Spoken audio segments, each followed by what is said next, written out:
नन्दिनि नन्दितमेदिनि विश्वविनोदिनि नन्दनुते गिरिवरविन्ध्यशिरोधिनि वासिनि. ദേവി കഥനികയിലേക്ക് സ്വാഗതം. ഇന്ന് ലോകത്തിലെ ഏറ്റവും വലിയ തീർത്ഥാടന സംഗമമായ കുംഭമേളയുടെ ഐതിഹ്യവും എങ്ങനെയാണ് നാഗസാധുക്കളും അഘോരികളും കുംഭമേള കൃത്യമായി കണക്കാക്കി നദീസംഗമങ്ങളിൽ എത്തിച്ചേരുന്നത് എന്നതും നോക്കാം. കുംഭമേള എന്നത് 12 വർഷത്തിനിടയിൽ 4 തവണ ആഘോഷിക്കുന്ന തീർത്ഥാടനമാണ്.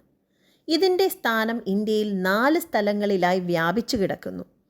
ഉത്തരാഖണ്ഡിലെ ഹരിദ്വാറിൽ ഗംഗാനദി തീരത്തും, മധ്യപ്രദേശിലെ ഉജ്ജയിനിയിൽ ക്ഷിപ്ര നദിയുടെ തീരത്തും, മഹാരാഷ്ട്രയിലെ നാസിക്കിൽ ഗോദാവരി തീരത്തും, ഉത്തർപ്രദേശിലെ പ്രയാഗ്രാജിൽ ഗംഗ, യമുന, സരസ്വതി നദികളുടെ ത്രിവേണി സംഗമ തീരത്തും ഓരോ തവണയും ആഘോഷം മാറി മാറി ആചരിക്കപ്പെടുന്നു. കുംഭമേളയുടെ ഐതിഹ്യം ദേവാസുര യുദ്ധത്തിൽ നിന്നാണ് തുടങ്ങുന്നത്. വിഷ്ണു ഭഗവാന്റെ 2ാമത്തെ അവതാരമായ കൂർമ്മ അവതാരവുമായി ബന്ധമുണ്ട്. ഒരിക്കൽ ദുർവാസാവ് മഹർഷി വിഷ്ണു ഭഗവാനെ കാണാൻ വൈകുണ്ഠം ചെന്നിരുന്നു. ഭഗവാൻ മഹർഷിക്കൊരു മാല സമ്മാനിച്ചു. മഹർഷി തിരിച്ചു വരുന്ന വേളയിൽ ദേവേന്ദ്രനെ ഐരാവതത്തിന്മേൽ കണ്ടു. മഹർഷിയെ കണ്ടപാടെ ദേവേന്ദ്രൻ ഐരാവതത്തിൽ നിന്ന് ഇറങ്ങി പ്രണാമമർപ്പിച്ചു. സന്തുഷ്ടനായ മഹർഷി തൻ്റെ കയ്യിലെ മാല ദേവേന്ദ്രന് സമ്മാനിച്ചു. ദേവേന്ദ്രൻ അത് ബഹുമാനപൂർവ്വം സ്വീകരിച്ച് ഐരാവതത്തിൻ്റെ കഴുത്തിലിട്ടു. മാലയിൽ ഒരു വണ്ടുണ്ടായിരുന്നു. അതിൻ്റെ ശബ്ദം ഐരാവതത്തിന് ബുദ്ധിമുട്ടുണ്ടാക്കി. വണ്ടിനെ ഓടിക്കാൻ ഐരാവതം ശ്രമിച്ചുവെങ്കിലും അത് സാധിച്ചില്ല. കുപിതനായ ഐരാവതം ആ മാല വലിച്ച് താഴെയിട്ട് വണ്ടിനെ കൊല്ലാൻ അത് ചവിട്ടുകയും ചെയ്തു. തന്നെ അപമാനിക്കാൻ ദേവേന്ദ്രൻ മനഃപൂർവ്വം അത് ചെയ്തു എന്ന് ധരിച്ച മഹർഷി ദേവേന്ദ്രനെ ശപിച്ചു. അഹങ്കാരം കൂടിയ ദേവന്മാരുടെ ശക്തി ക്ഷയിക്കും എന്നായിരുന്നു ആ ശാപം. ആ ശാപനിമിത്തം അസുരന്മാരുടെ ശക്തി വർദ്ധിക്കുകയും ചെയ്തു. ദേവാസുര യുദ്ധങ്ങളിൽ അസുരന്മാർ വിജയിച്ചു എന്ന് മാത്രമല്ല, ദേവന്മാർക്ക് ശക്തി ഒട്ടും തന്നെ ഇല്ലാണ്ടായി.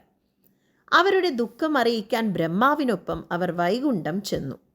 ഭഗവാൻ ബ്രഹ്മാവിൻ്റെ ഉള്ളിൽ ഉപായം തോന്നിക്കുകയാണ് ചെയ്തത്. മന്ദര പർവ്വതവും വാസുകി എന്ന നാഗത്തെയും ഉപയോഗിച്ച് പാൽക്കടൽ കടയണമെന്നും അതിൻമൂലം അവസാനം അമൃതകുംഭം പ്രത്യക്ഷപ്പെടും എന്നുമായിരുന്നു ഭഗവാൻ അരുൾ ചെയ്തത്.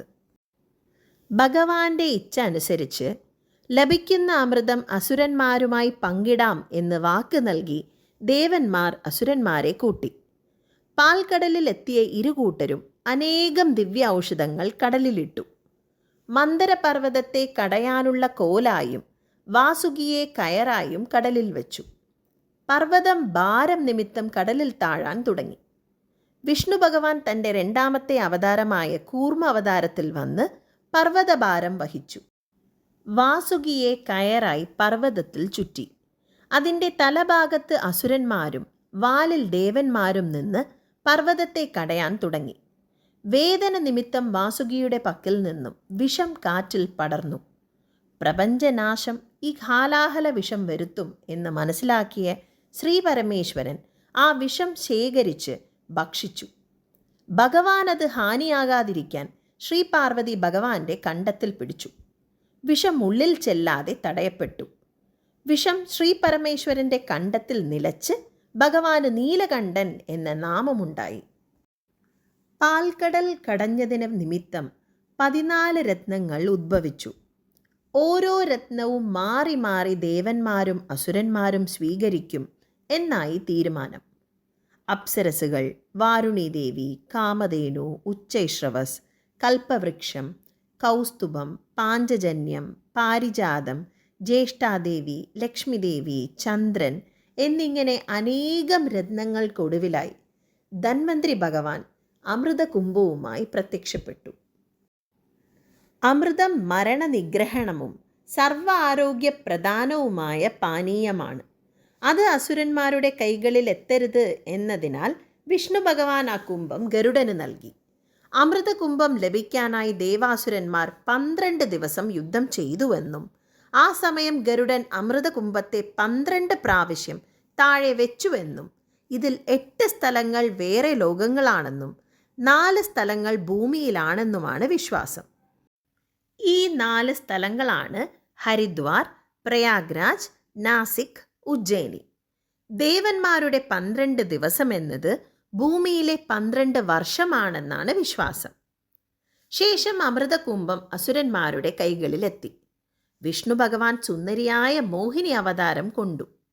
അസുരന്മാരുടെ കയ്യിൽ നിന്നും അമൃതകുംഭവും വാരുണിദേവി കൊണ്ടുവന്ന മദ്യകൂജയും എടുത്തു. അസുരന്മാർക്ക് അമൃതവും ദേവന്മാർക്ക് മദ്യവും നൽകാം എന്നാണ് ഭഗവാൻ അവരെ വിശ്വസിപ്പിച്ചത്. ഇരു കൂട്ടരും ഇരുവശത്തായി ചെന്നിരുന്നു. മോഹിനിയുടെ സൗന്ദര്യത്തിൽ മയങ്ങി അസുരന്മാർ അവർക്ക് തരുന്നത് അമൃതല്ല എന്നതറിഞ്ഞില്ല.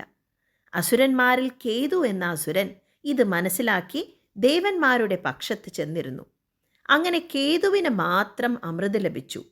സൂര്യചന്ദ്രന്മാർ വന്നത് കേതുവാണ് എന്ന് മനസ്സിലാക്കി വിഷ്ണു ഭഗവാനെ അറിയിച്ചു. ഭഗവാൻ കേതുവിൻ്റെ ശിരസ് സുദർശന ചക്രത്താൽ ഛേദിച്ചു. കേതു അമൃതം ഉണ്ടതിനാൽ മരണം വരിക്കില്ല. ആ കാരണം കൊണ്ട് കേതുവിൻ്റെ ഉടലിൽ ഒരു നാഗത്തിൻ്റെ തലയും സ്ഥാപിച്ച് അതിനെ കേതു എന്നും കേതുവിൻ്റെ തലയിൽ നാഗത്തിൻ്റെ ഉടലും സ്ഥാപിച്ച് അതിനെ രാഹു എന്നും നാമകരണം ചെയ്തു. അങ്ങനെയാണ് രാഹു കേതു എന്ന് 2 ഗ്രഹങ്ങൾ ഉണ്ടായത്. അമൃതകുംഭം എടുത്തത് ദേവേന്ദ്രൻ്റെ മകനായ ജയന്താണെന്നും ഒരു വിശ്വാസമുണ്ട്. അങ്ങനെ ദേവന്മാർക്ക് മാത്രം ലഭിച്ച ആ അമൃതം മേരുപർവ്വതത്തിനടിയിൽ ഗരുഡൻ കുഴിച്ചിട്ടതായി പറയപ്പെടുന്നു. 12 വർഷം എന്നത് ദേവാസുരന്മാരുടെ യുദ്ധത്തെ സൂചിപ്പിക്കുന്നതാണ് എന്ന വിശ്വാസമുണ്ടെങ്കിലും കുംഭമേള കണക്കാക്കുന്നത് വ്യാഴഗ്രഹത്തിൻ്റെ സൂര്യപരിക്രമം വെച്ചാണ്. വ്യാഴൻ സൂര്യനെ ഒരു പ്രാവശ്യം വലം വയ്ക്കാൻ 12 വർഷമെടുക്കും. ഓരോ 12 വർഷവും ഓരോ സ്ഥലം തീർത്ഥാടന സംഗമത്തിനായി തിരഞ്ഞെടുക്കപ്പെടുന്നു. വ്യാഴൻ, ഭൂമി, സൂര്യൻ, ചന്ദ്രൻ എന്നീ 4 ഗ്രഹങ്ങളുടെ സംഗമം ആശ്രയിച്ചാണ് കുംഭമേള സ്ഥാനം തിരഞ്ഞെടുക്കപ്പെടുന്നത്. ഇടവത്തിൽ വ്യാഴനും മകരത്തിൽ സൂര്യനും വരുമ്പോൾ ആ കുംഭമേള പ്രയാഗ്രാജിൽ ആഘോഷിക്കപ്പെടും. കുംഭത്തിൽ വ്യാഴനും മേടത്തിൽ സൂര്യനും വരുമ്പോൾ ആ കുംഭമേള ഹരിദ്വാറിൽ ആചരിക്കപ്പെടും. മേടത്തിൽ സൂര്യനും ചിങ്ങത്തിൽ വ്യാഴനും വരുമ്പോൾ തീർത്ഥാടന സംഗമം ഉജ്ജയിനിയിലാകും. ചിങ്ങത്തിൽ വ്യാഴനും സൂര്യനും ഒരുമിച്ചെത്തുമ്പോൾ നാസിക്കിലാകും കുംഭമേള ആഘോഷം. അങ്ങനെ ഇടവം മുതലാണ് വ്യാഴൻ സൂര്യനെ വലം വയ്ക്കുന്നതിന് തുടക്കമായി കണക്കാക്കപ്പെടുന്നത്. 4 വർഷത്തിലൊരിക്കൽ ആഘോഷിക്കുന്നത് കുംഭമേള. 6 വർഷത്തിലൊരിക്കൽ ഹരിദ്വാറിലും പ്രയാഗ്രാജിലും ആഘോഷിക്കുന്നത് അർദ്ധകുംഭമേള.